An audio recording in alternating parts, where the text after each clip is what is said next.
Full auto time. Let's hold it.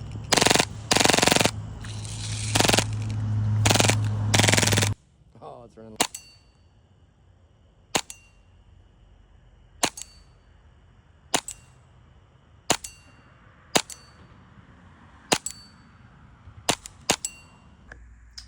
What is up, everyone? Welcome back. I'm JJ Moore. Today we're going over the new Lancer Tactical Cthulhu. Yes, it's pronounced Cthulhu.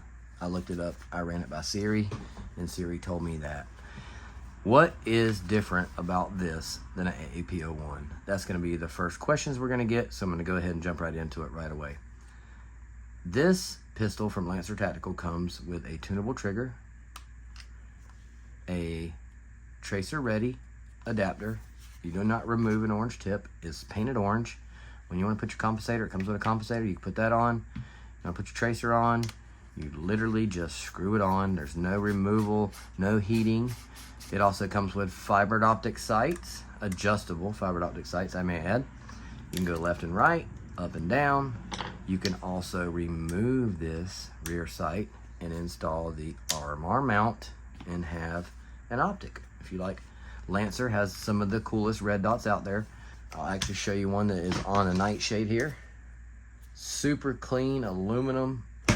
Some of the best red dots out there. And if you like to train with Airsoft, trust me, these are very, very good. So you got the red dot mount. Now, what is new? You have a thumb safety. Cannot shoot it whenever the thumb safety is applied. Once you push it down, then you can shoot it. You have the extended mag release. Easy to get to with your thumb, easy to hit your thumb safety, easy to hit the bolt release. And then if you hold it like I hold it, always put my finger around the front, you got a thumb rest here. Super cool. The mags are Glock compatible. Super cool. Taking it apart, hit the button on the back, pop it open. This is where it gets really cool. I've probably run 2,000 rounds through this already, and anywhere in here, normally we all know that the hammer would have already sheared off.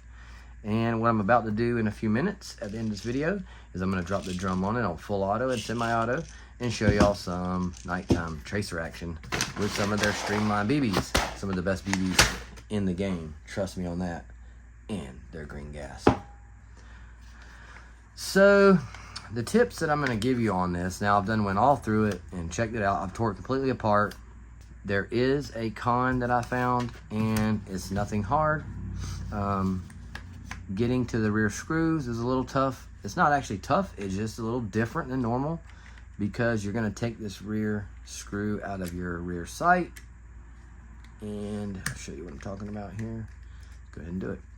And it's not going to want to lift because the way that this is made in the front, the pin has to come out. So that's a little tricky. It's no big deal. Most people are gonna say, well, I'm not a tech. Well, you don't have to be a tech to do it.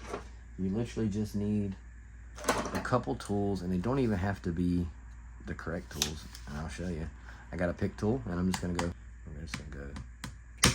There you go. Look at there, a pair of pliers and a pick tool.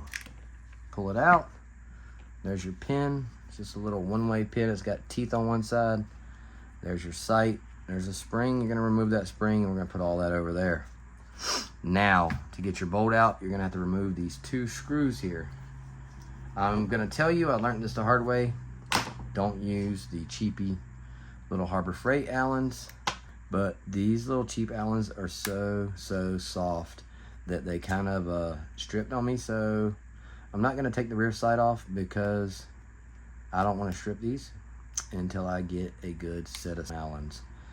But what I'm going to tell you to do that I found out that did help me to get the rear sight off is you take a little mini torch or a lighter, turn this on its side, and just heat where the two screws are. And once I pull this out, I'll show you what you're going to take out to get your RMR mount on. And it's super easy once you heat it. You just got to give it a little bit of heat because of the Loctite. So what you're going to do is remove the two back screws. Normally there would have been a sight here on your AAPs, and then the sight would come off. Normally the sight just slides out, and then you got these two little screws that always fall down in there that cause a lot of issues. Anyways, there's your bolt. What's super cool about it is it bolts to this plate here, so you don't have to worry about stripping anything out or about the two little screws falling down. So whenever you run your screw into the rail, make sure that that screw isn't coming through. If that screw comes through, then you're going to get into your bolt. Keep that in mind.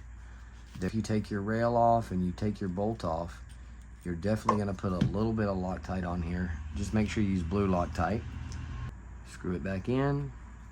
And like I said, make sure it's not protruding on the inside. You stick your finger in there. You feel it coming through, that's too far. You need to back it off a touch and let your Loctite do the work. Don't let the bolt be too tight, guys. I'm serious. It will cause you issues. Full auto time.